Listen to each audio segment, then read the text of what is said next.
As we continue to get our houses in order, we all must continue to grow in the knowledge of Yah and continue to seek out His will for our life. It is important for us to grow in understanding of Him and learn to not lean on our own understandings that may come from different influences that are not based upon the foundation that the scriptures have laid. If we really want to understand Yahuwah, we have to read the scriptures. We have to make His word our foundation. And you know what? A statement like that normally cannot get much pushback in the Christian church. I've not come across one Christian that would ever argue with me about the importance of reading the scriptures and making the word our foundation. I've never met one. I don't think there is a preacher in any of these Protestant Christian churches that would be so bold to go against that statement. But here's the irony and the hypocrisy. Though I couldn't find one pastor to go against that statement, it is even harder to find pastors and church organizations that make that activity the foundation of their ministry. Now, that statement may throw some people off, so let me be clear that when I say this, I am speaking about reading the whole Bible, and making the whole Bible our foundation, not just the New Testament. I know I can find plenty of churches that promote the reading of the New Testament, but the Bible is not just the New Testament. It is a compilation of books that contains what people refer to as the Old Testament and the New Testament. I have stated in other videos that I do not like the label of Old and New Testament. For me personally, after reading the whole Bible, based on what I have read, I would label it as maybe the first covenant and then the renewed covenant. But more than likely, I wouldn't even split it up that way at all. You can divvy up and organize the scriptures in a better way than just by the covenants. The Sefer does a good job with that. This is how they divide it. More on the Sefer later though. The point I am making is that the entire Bible, from Genesis to Revelation, all books in between, and that includes the Apocrypha, all these books are important to read, study, and gather understanding from. You cannot read the New Testament first and believe you have understanding. The complete Bible must be read, and you must understand that there is actually a culture within the organized church today that does not believe this. They don't even hide this. A few weeks back, I stumbled upon this man who carries the title of a pastor. This pastor, he was speaking to a Rev 29 Jewish rabbi on the topic of Black Hebrew Israelites after that whole Kyrie Irving thing and when IUIC marched on the Barclays Center. This guy talking vexed me. He's a sellout, and listening to his completely inaccurate explanations were frustrating and provoking. But I got through it. And towards the end of the video, he made this statement in regards to what he feels the problem is with the Hebrew Israelites. And after you listen to this man named Pastor Dumasani Washington, I want you to then think about the arrogance a man like this can have and understand that this is what the majority of the Christian church follows. They just don't admit it so confidently as this man is about to do. Listen to what he says. The message. Yes, right. And we as men of the cloth, right, we always want to make it relevant, right? And we always, Rabbi, we have to kind of balance making it relevant to at the same time being true to the text, right? Yeah. Being true to the actual, what my Jewish friends call the Peshat, right? What was the actual meaning here? How do we actually do this? That way we still at least stay true to what we believe, right? And so what you're doing now, for example, so for these young black men who are on social media, which is like been the main fuel of this, or you're walking down the street and you see these guys dressed in what I call bad holiday costumes. I mean, they have their things on, they're preaching. But here's the problem, Rabbi. They're reading Joel, Zephaniah, Zechariah, Habakkuk. They're reading prophets that by and large in the Christian church today, those books don't even exist, right? We pastors, we read Malachi to tell people to pay their tithes. Other than that, we don't have any use for Malachi, right? And this is what's going on. So they're reading these scriptures. First of all, he's reading something I didn't even know was in my Bible, right? Secondly, now he's misinterpreting it, but he already has his foot in the door because he showed me where it says, and he's showing me things like Egypt and Ethiopia. Isaiah chapter 11, verse 12, he said that from the four corners of the earth, and he's naming these African and Middle Eastern lands. It's right there in the scriptures, right? I'm going, wow, I'd never even seen this before, right? So now I'm bringing this back to a pastor who may or may not know these things. If he can't give me a legit answer, that's another reason why I'm going over to here to this thing. Yeah, you heard him correct. He said these books don't exist in the Christian church. Yeah. Habakkuk. They're reading prophets that by and large in the Christian church today, those books don't even exist, right? He said besides using Malachi to tell people to pay their tithes, they don't even have a use for Malachi. We pastors, we read Malachi to tell people to pay their tithes. Other than that, we don't have any use for Malachi, right? And you know that's true. He said the Israelites are reading stuff that he didn't even know was in his Bible. And this is what's going on. So they're reading these scriptures. First of all, he's reading something I didn't even know was in my Bible. Right? And then the next statement, he says that the Israelites are misinterpreting it. Right? Secondly, now he's misinterpreting it. But think of this arrogance. And this is exactly what we face as a majority in modern day Christianity. In one breath, the man can say he didn't even know the Bible said certain things, but then in the next breath, he says it's being misinterpreted. How can people make a claim like that when they know they haven't diligently studied the scriptures? It's mainly because what they want to view Yahuwah as, this is what they base the scriptures on. It's based upon their feelings and not about what the actual Bible says. The Bible is a complete book that a majority of Christian churches are not reading. But yet these people are taking the role and title as pastors, leading flocks, even though they are not reading this complete book. But yet they are out here teaching about it and making themselves men of authority in regards to the scriptures.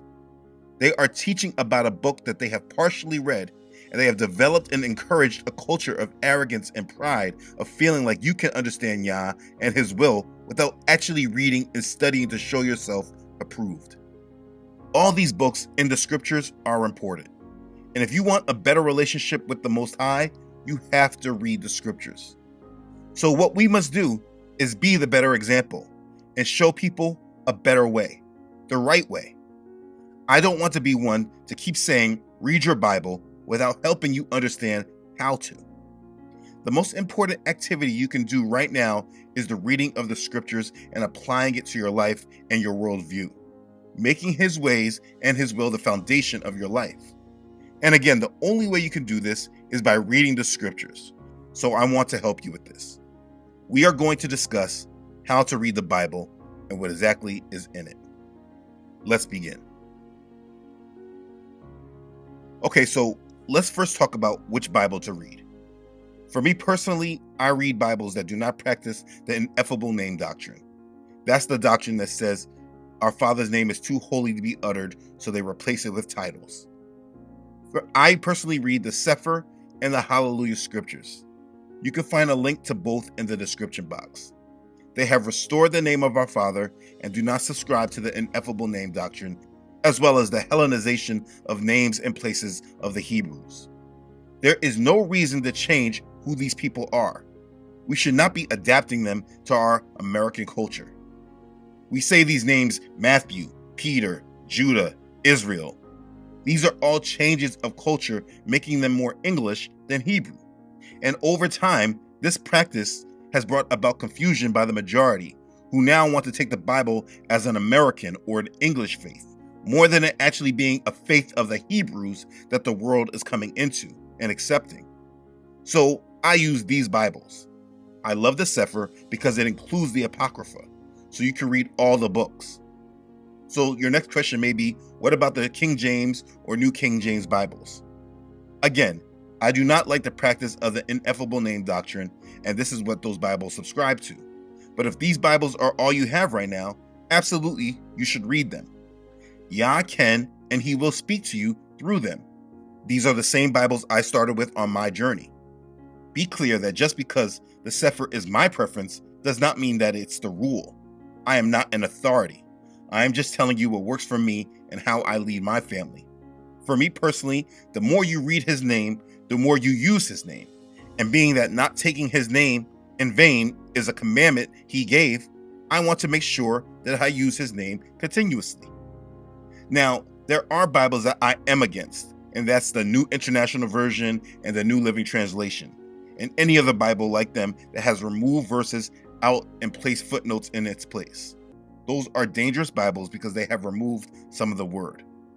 Those Bibles I do not recommend. So I hope that answers the question about the Bibles I use. Second thing to discuss is how I read the Bible. First thing to do is have a routine, especially if you're just starting out. Just don't do it random. Pick a time that works for you, and it preferably should be either as the first thing you do in the morning when you wake up or the last thing you do before you end your day. Getting in the habit of reading His Word daily is best done when you create actual habits to do so. So if you make it that after you open your eyes and brush your teeth, you go and read, and then you pray, after a few weeks of doing this consistently, it will become a habit, and you will see yourself really fly right through the scriptures. I recommend at least, at minimum, 1 chapter per day. I do encourage you to do more though, especially now when knowing and understanding Him is so important and our time is running out. But either way, get in the habit of reading daily, 1 chapter at minimum per day. Okay, so next question is, where do you start? Start at the beginning. Start at the book of Genesis. This is very important in regards to reading the scriptures. Most people today read the scriptures from a Christian perspective, which is exactly why they only read the scriptures that speaks directly about Messiah, who they call Christ. Do not read the Bible from a Christian perspective, or an American perspective, or a Roman perspective. You have to read the Bible in the proper perspective that the scriptures are written in. The Bible is a compilation of books written by the Hebrews, the only nation of people who are in a direct covenant with the Most High, Yahuwah. When we are reading the Bible, we are reading it from their perspective. We can't read it from anyone else.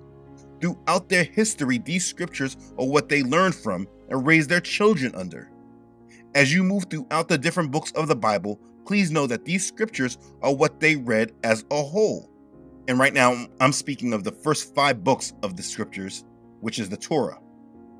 Then as their history developed, they had different prophets who spoke to them based on what Yah communicated to them. Then we have the writings of the Renewed Covenant and some of the epistles. These are all documents written by Hebrews. The one book that we know was not written by a Hebrew was Luke, but Luke was amongst the Hebrews. The point I am getting at is that this is a Hebrew book that has been translated in different languages so that those who love our Creator can understand how to come to Him. You must read the scriptures as it has been intended to be read. The minute that you decide to bring your cultural influence in and your own culture into the scriptures, you are now tainting the scriptures. Like as an example, people say that they celebrate Jesus' birthday on December 25th. And even though they hear it's pagan, they say, I don't care about that because I'm celebrating his birthday and how can that be wrong? But the question is, whose culture is that? What scripture do you even hear the celebrating of birthdays from? That is not something that the culture of the Hebrews speaks on. So when you have added that you're celebrating his birthday, you are bringing in another culture and then tying it to the Hebrews. And then you're justifying yourself based on this. And this attitude and behavior is done more often than it's not. You have to read the scriptures based on understanding who the scriptures were written by and written about. In reading these scriptures, you are learning how these people were in covenant with the Most High and how He led them. So it is important to read the scriptures from the right perspective, because I promise you, the problem that most people have today is that they read the scriptures from many different perspectives. Mostly today in America, it's an American perspective. But it's never from the perspective that the scriptures were written from. And of course, why would they when they barely read what is called the Old Testament? This is how you would learn about the Hebrews and their ways and their culture. So what I want to do is go through the Bible and go over the books. The Bible is so misunderstood because, like that wicked man said, people don't know what many of the scriptures say. Like, do you know that many people actually claim to understand what the scriptures say and are speaking about, but they have never read Jeremiah, Isaiah, and Ezekiel? And if they did read them, they actually didn't read the other first 5 books of the Torah to really understand what these people were speaking to. But these major prophets, who not only prophesy about Yahusha, but very much about what happens in these last days, people literally say that they understand what's in the Bible, but they don't actually read what's in it. People feel that they don't need to read those books because they feel like everything from the Old Testament has already been fulfilled because of Yahusha. But the hypocrisy is that if you actually read these books, you would know just how ridiculous that actual claim is. So we need to talk about what's in the Bible. I'm going to discuss what's in the Bible by discussing these books of the Bible with sincere hope that it encourages and excites you and others to read these books on your own. So let's talk about these books. The Book of Genesis. I don't think that this is a problem book for most. This is a highly used book, and most people know what is in here. It's the beginning. It gives an account of creation and then the history of men. All of this history is important, and if you use it as a foundation, it can help make better sense of the world that we live in. Not dividing it by skin color or these nations of our modern time, but by the tribes of men that are scattered in the world that all stem from the 3 sons of Noah. There is so much vital information in the book of Genesis. We understand the history of men until we get to the point when Yahuwah begins making covenants with men. The first major covenant starts with Abraham, and then we watch how this covenant gets passed down to his son Isaac, then to Isaac's son Jacob, which then gets passed down to all of Jacob's sons. These are the Hebrews.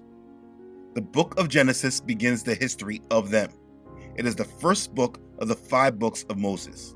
It is the foundational understanding that the Hebrews had since the beginning. The Hebrews read the Torah, and this was the first book of it. You cannot understand the scriptures without reading this book. So of course, we start with it. There are 50 chapters in this book. So if you read at least 2 chapters per day, you can get through this book in less than a month. If you increase it to 5 chapters per day, you can get through it in 10 days. I think you get the point. After understanding how Yah created the heavens and the earth, the main story of Genesis starts in Genesis chapter 12, where we see Yahuwah's plan to bless all the nations of the earth through Abraham's descendants. Verses 2 and 3 of chapter 12, Yahuwah says, "I will make you a great nation. I will bless you and make your name great, and you shall be a blessing. I will bless those who bless you, and I will curse him who curses you. And in you all the families of the earth shall be blessed." Everything that you read in this book is foundational, and it's essential to understand if you're going to understand the rest of the scriptures that follow after. From this point on, you are reading the account of people Yahuwah, our Creator, chose to bless the world through. And so as you read on from chapter 12 to the end of chapter 50, this is the history of how this nation was built. In the end, it ends with Jacob's sons residing in Egypt to escape a famine. This book is the foundation of everything. You cannot start history without understanding this book first. You cannot start talking about anything in this world without grasping what is in this book of Genesis. Without this understanding, your understanding of the world is wrong. Everything that we deal with today is based on a changing of what we found in this book, from understanding racial topics, to understanding the shape of the earth, to understanding how old the earth is and dinosaurs. There's so much different things that go on in this modern day world that wants to contradict this book. You have to read this book and make this your foundation if you're going to understand the scriptures. Start in the book of Genesis and read it diligently. If you start this book and decide that you're going to learn from it, how you attack reading this book will determine how you move on to the other books. Let's move on. The book of Exodus. The next book, which is highly important, is the book of Exodus. This is the second book of the Torah. This is where Yahuwah establishes himself with his chosen people and shows himself and his power to the world. This book must not be glossed over, but read with intent to understand, because this is the beginning of understanding the culture and the ways of the Hebrews. We are introduced to Moses in this book, and we see the power of Yahuwah shown to the world. The first section is in chapters 1 through 18. This section shows Yahuwah as the savior and provider for his people. The second section is highly important to our faith, and it must be read. Chapters 19 through 40 go over Yah's law and his way. He gives Yasharel, which you might say Israel. He gives Yasharel detailed laws and instructions.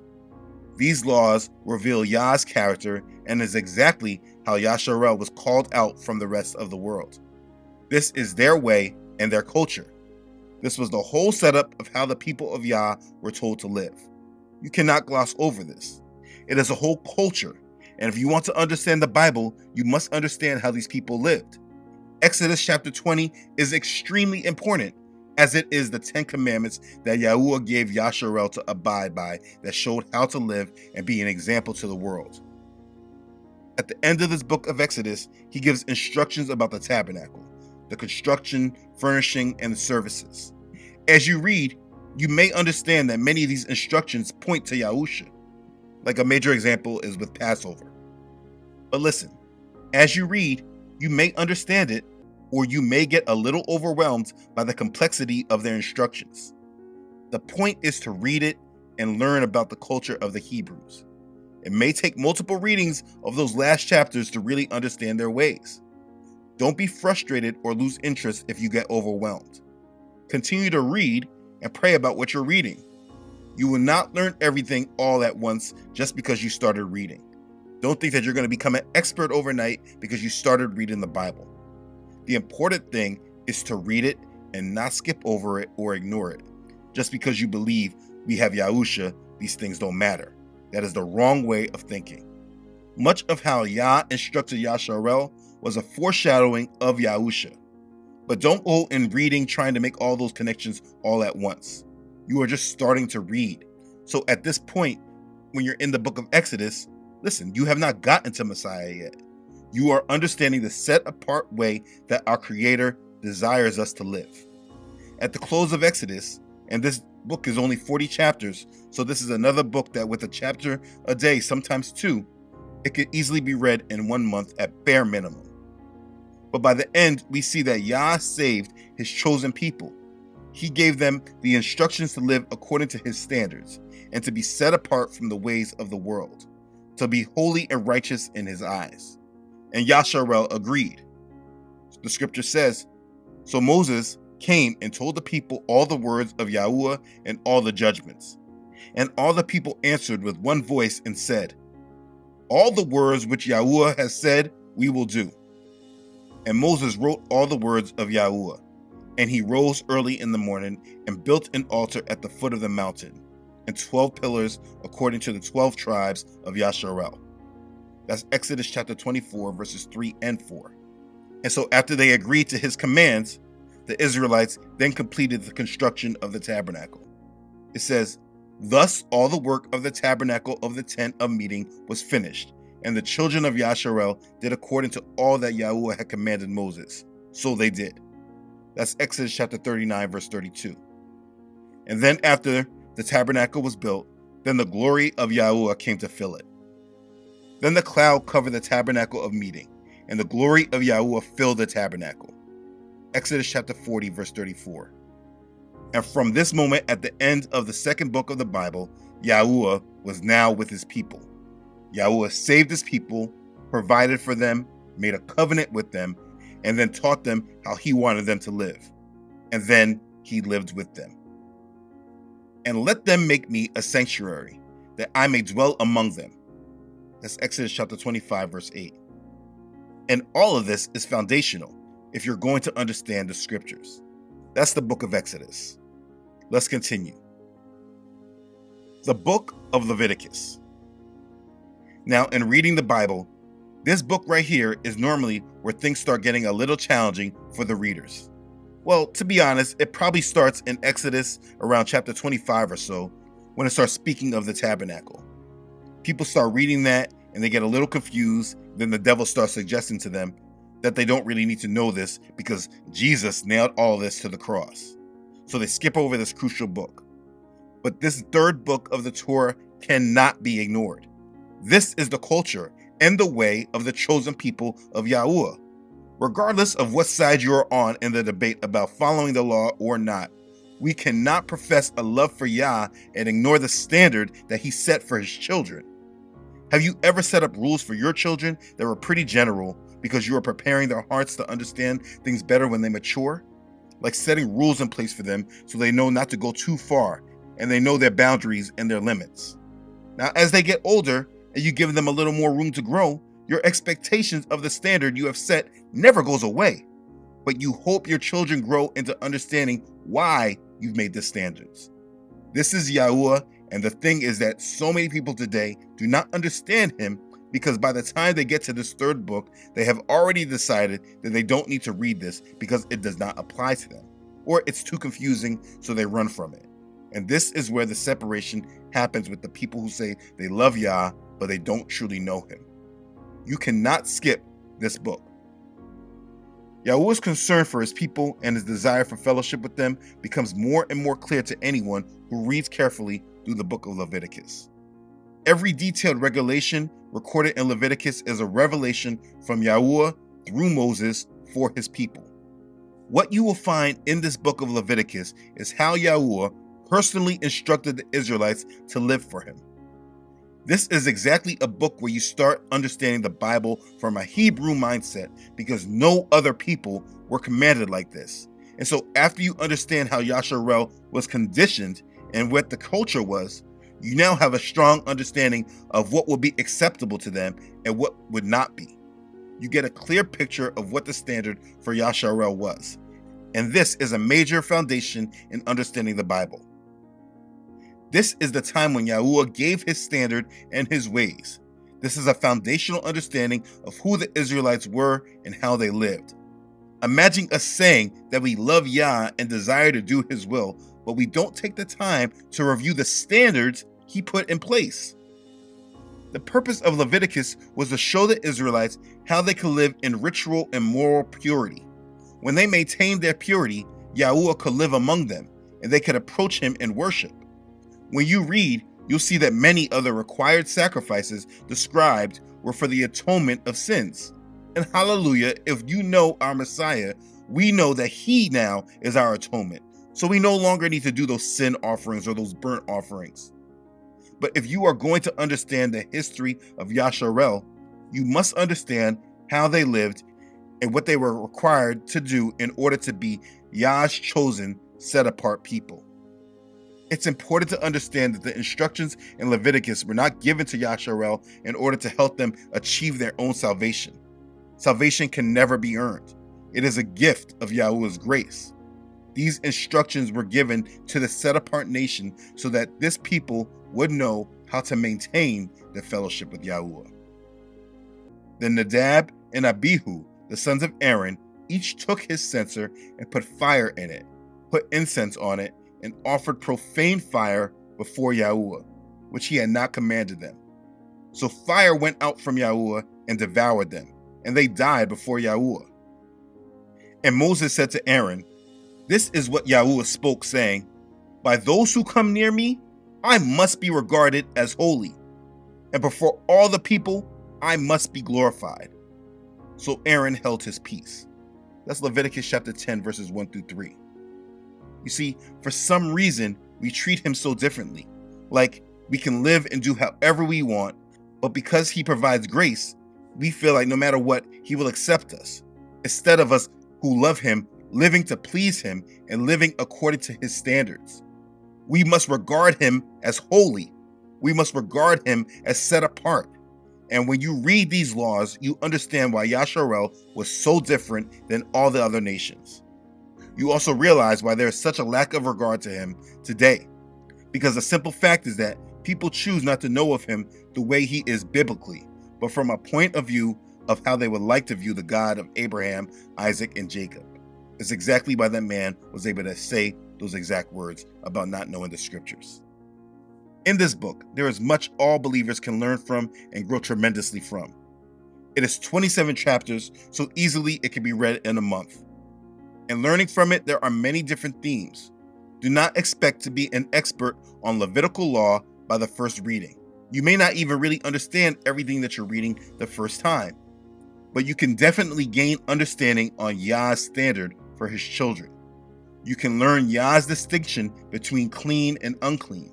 The distinction between clean and unclean and various laws for holy living promoted the Israelites' own welfare and made them a strong, healthy people, and marked them out as a people separated to their God versus the other nations that were around them that did not live according to the standards like Yah's.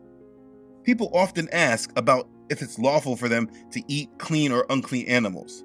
But when you're asking that question, you're looking at it wrong. Yahuwah's way is the standard of life.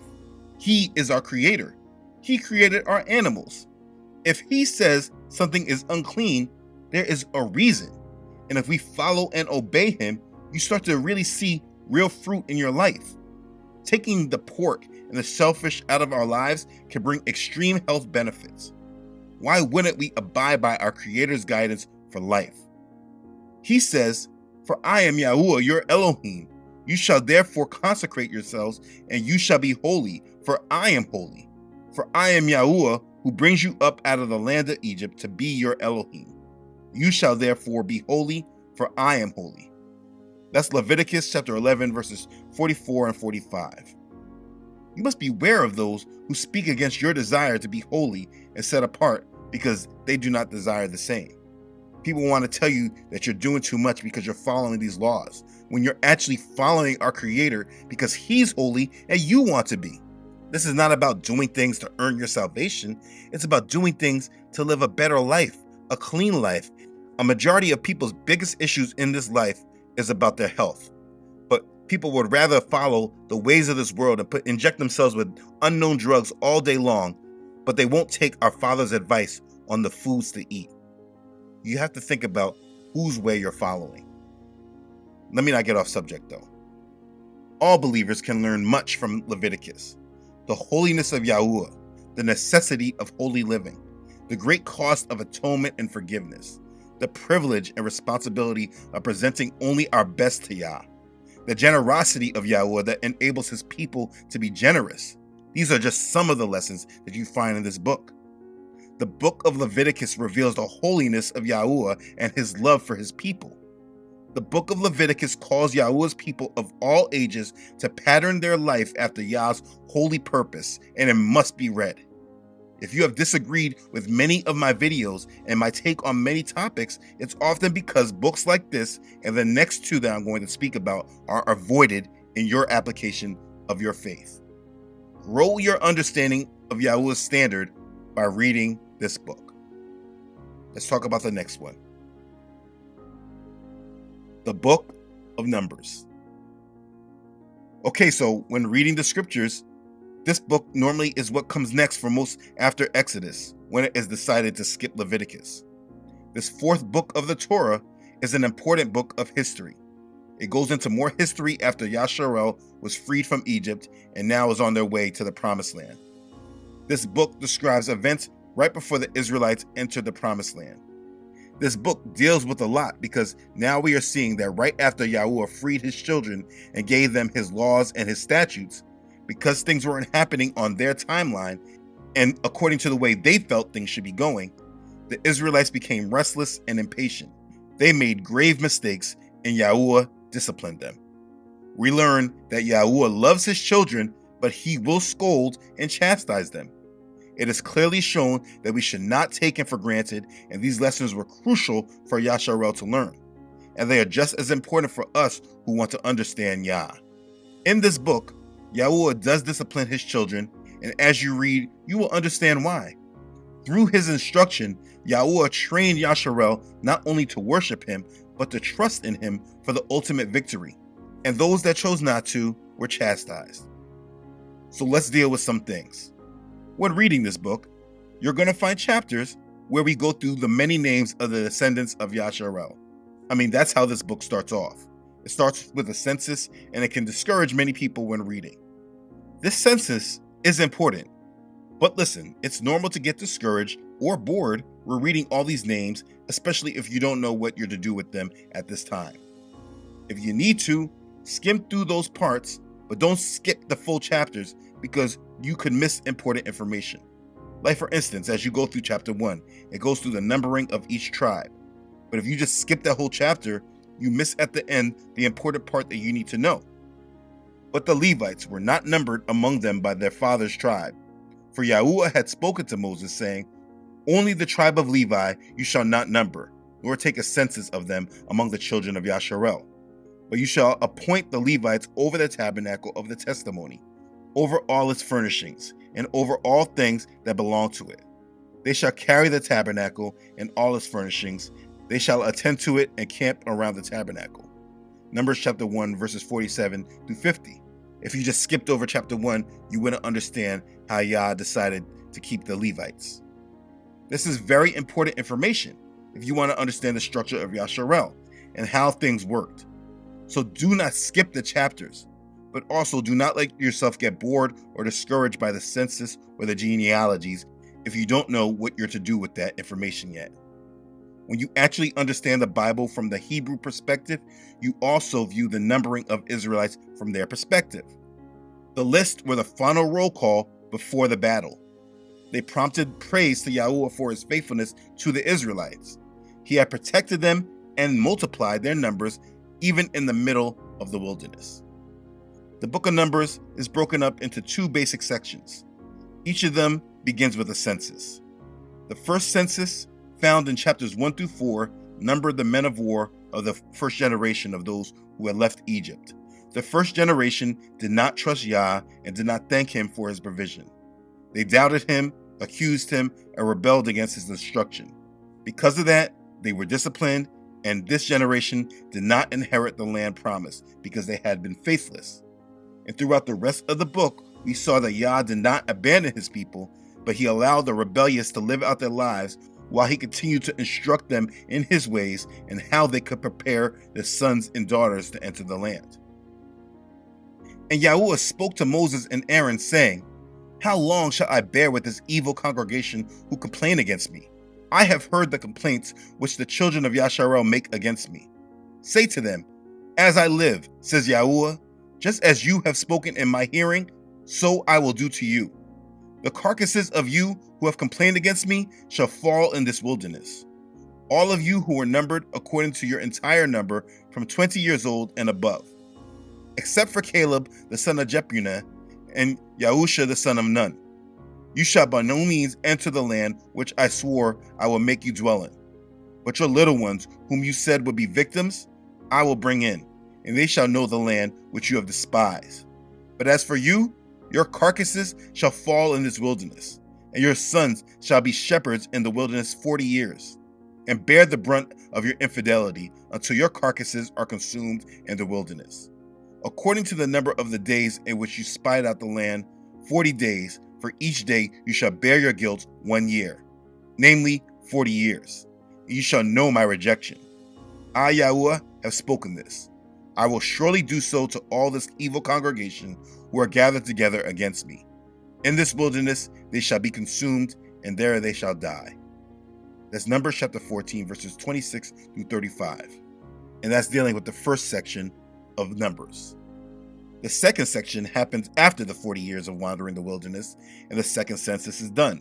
That census is done in chapter 26. The second generation was prepared to do what their parents had failed to do, and Yah prepares them for their inheritance and divides the land. Now Yahuwah spoke to Moses in the plains of Moab by the Jordan, across from Jericho, saying, "Speak to the children of Yasharel and say to them, when you have crossed the Jordan into the land of Canaan, then you shall drive out all the inhabitants of the land from before you. Destroy all their engraved stones, destroy all their molded images, and demolish all their high places. You shall dispossess the inhabitants of the land and dwell in it. For I have given you the land to possess. And you shall divide the land by lots as an inheritance among your families. To the larger you shall give a larger inheritance, and to the smaller you shall give a smaller inheritance. There everyone's inheritance shall be whatever falls to him by lot. You shall inherit according to the tribes of your fathers. But if you do not drive out the inhabitants of the land from before you, then it shall be that those whom you let remain shall be irritants in your eyes and thorns in your sides, and they shall harass you in the land where you dwell. Moreover, it shall be that I will do to you as I thought to do to them." That's Numbers chapter 33, verses 50 through 56. You see, this book of Numbers is crucial in gaining understanding of the scriptures and how Yahuwah works. In chapter 25, we are introduced to a significant moment in the history of Yasharel. That is the idolatry at Baal Peor. It was here that Yasharel first experienced an attraction of Baal worship, and it was this problem that plagued its existence for centuries. It is important to note this because this is where we begin to see the difference between who Yasharel is versus the other pagan nations. There are 36 chapters, and this book easily can be read at minimum within a month's time. This is a foundational understanding for those who desire to understand Yahuwah and the relationship he had with his children. Read this book. We'll go to the last book of the Torah, the book of Deuteronomy. Throughout the first 4 books of the Torah, we are introduced to Yahuwah and his children. We are introduced to Yah's set-apart ways. We are shown the history from the time Yahuwah made his covenant with Abraham to how the covenant passed down through Yasharel, until he freed them from Egypt and guided them towards their inheritance. In those 4 books, it is a remarkable account, and as we read through it all, we gain a good understanding of who Yahuwah is and how he desired those who love him to be. The last book of the Torah is an important book that is not read in the manner that it should be. People jump around and pick verses that may suit them, or they just ignore this book entirely because the standard Yahuwah raises here, people do not want to live by it. So when you discuss the differences between Yasharel and the other pagan nations, like when you try to have the discussion about not celebrating pagan holidays, people do not understand because they have not read through this book to clearly understand how Yahuwah has set Yasharel apart. In this book, 34 chapters, which, like the other books, easily could be finished within a month at most, Yasharel is about to enter into Canaan, their promised land. But before they enter in, Moses seized one last opportunity to prepare the people for their new life in the land of their inheritance. Since Moses himself was not entering the land, he wanted to make sure that the nation did not forget its covenant with Yahuwah. And so when you read this chapter, you will see Moses carefully review the laws of Yahuwah so that Yah's way is known. So like I explained, in reference to what happened in Numbers at Baal Peor, the people whom Moses is addressing in this book of Deuteronomy were those who had survived the plague that Yahuwah brought in punishment for the sins of the people. When you read the book of Numbers, you'll read about this. Your eyes have seen what Yahuwah did at Baal Peor.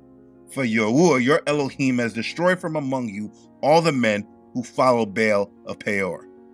That's Deuteronomy chapter 4, verse 3. Moses pleaded with this new generation to be faithful to Yah's laws. As you read, you will see that he frequently used the word today. For example, and Moses called all Yasharel and said to them, "Hear, O Yasharel, the statutes and judgments which I speak in your hearing today, that you may learn them and be careful to observe them." That's Deuteronomy chapter 5, verse 1. You see him use this word today to emphasize that this new generation could start anew and they did not need to focus on their rebellious past. In this book, there is also crucial understanding of the benefits or the consequences of following Yahuwah's laws and statutes. Because this chapter is so often ignored, this crucial piece of information is often missing when people try to understand the history of the Israelites and what happened to them. I mean, have you honestly ever heard a sermon from Billy Graham or T.D. Jakes or Joel Osteen? Have you ever heard these men ever give a sermon about the curses that the Israelites are under because of their disobedience? In this book, it was told to Yasharel the rich blessings that will come to those who obeyed Yahuwah's law, but also the curses that those who rejected Yahuwah's law would receive. This was extremely serious, and it's foundational in understanding the scriptures. But in Christianity, like I explained, these verses are all but ignored. This book, the last book of Moses, was given as Yahuwah commanded Moses to leave the words of the law as a testimony to Yasharel. In response to this call, Moses wrote the words down, gave them to the priest for safekeeping, and commanded the priest to read the word of Yahuwah every 7 years.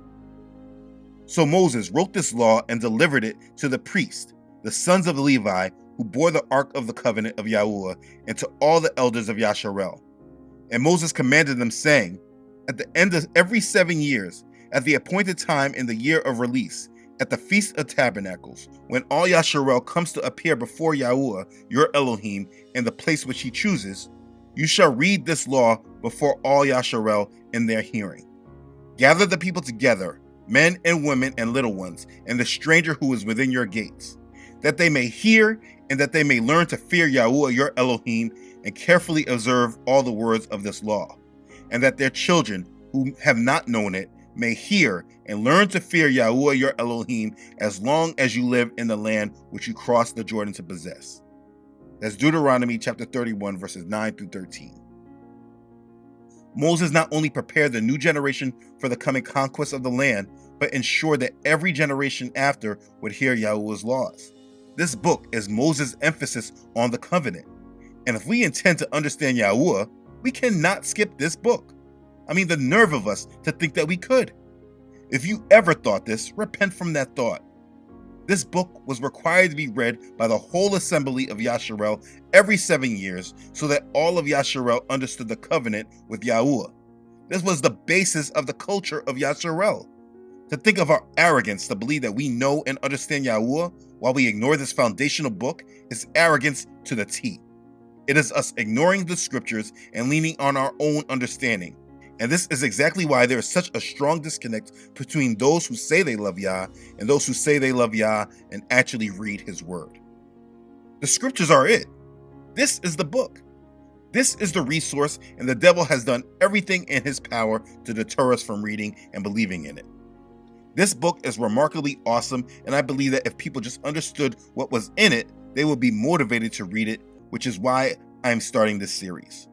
We must read the scriptures, and I want to make sure that in this day and age, people can feel excited about this and not look at this as a chore or a duty.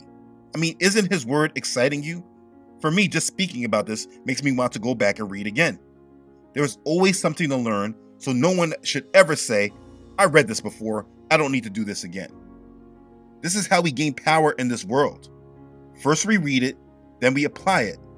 These first 5 books of the Bible are crucial. But like I said, most people start their understanding from the Gospels and then turn back to understand the foundation. I am guilty myself from earlier on teaching this because I always thought knowing Messiah was important first. But I realized that even though people knew of Messiah, because they didn't understand Yasharel and who it was that Messiah came to, they aren't truly understanding Messiah. And that's why the world lives in lawlessness. And I apologize sincerely if I earlier on held you back on your learning. But listen, you need to read the scriptures and abide by them. When we understand the foundation of Yasharel, the fight for lawlessness cannot be justified. There can be no way that after you understand the foundation set from these scriptures, that you now feel that all of a sudden, later on, these people would live any way that they desired. The new covenant promised to write his law on our hearts. But if we live according to the ways of this world, we are blocking or quenching his spirit, which then clearly is not allowing him to write on us freely. I think I may break down each book into a separate video and put it on my social media and website.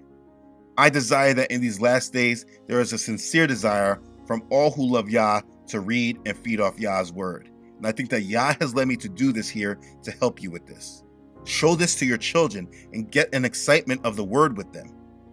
As you read his word and grow in knowledge of him, you begin to draw closer to him, feeling more connected to him, then allowing him to counsel you more because you are more understanding of him, his desires for us, and what he considers to be holy and righteous. So I encourage you to make sure, starting right now, you start reading and grow in your knowledge of Yah. And make sure you are not following men like that example I showed you earlier. Those men who call themselves preachers, pastors, and teachers, but don't even know what's in the Bible, are in the abundance. And if you want to prepare yourself for Yahuwah, be rid of that wicked type of influence and learn about the scriptures yourself by reading them. This is the day Yahuwah has made, and we all as a family of believers all around the world who desire to be holy because Yahuwah is holy, we will focus on the reading and studying of his word, and we will apply it in our lives. We will read and study to show ourselves approved. Nothing else is more important than this. So if you never knew where to start or how to start, now you know. There are no more excuses. This is about you now. It's about, will you seek him out or will you keep putting him off until your time is up? Make the right decision today and read your Bible like your life depends on it.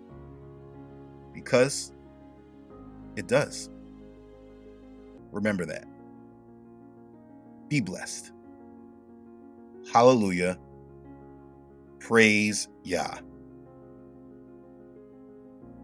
Okay, thanks again for watching. If this has blessed you, please make sure to like it and share it with others. This is a very important video. Please share this to all people who aren't reading their Bibles. If you haven't done so already, please make sure you subscribe to this channel. Yah willing, I upload every Friday. Please don't forget to follow this ministry on Facebook and Instagram, as well as on my website, truthunedited.com. Listen, I would really like to give a special thank you and shout out to those who have donated and continue to support this ministry. I'm so thankful for the love of our Father, and I thank you for your obedience to his call on your heart. I'm always humbled by your support, and I'm very thankful for you. You know who you are. I sincerely thank you. You have no idea how much your support to this ministry means. Okay, thanks again everyone for watching. I love you all.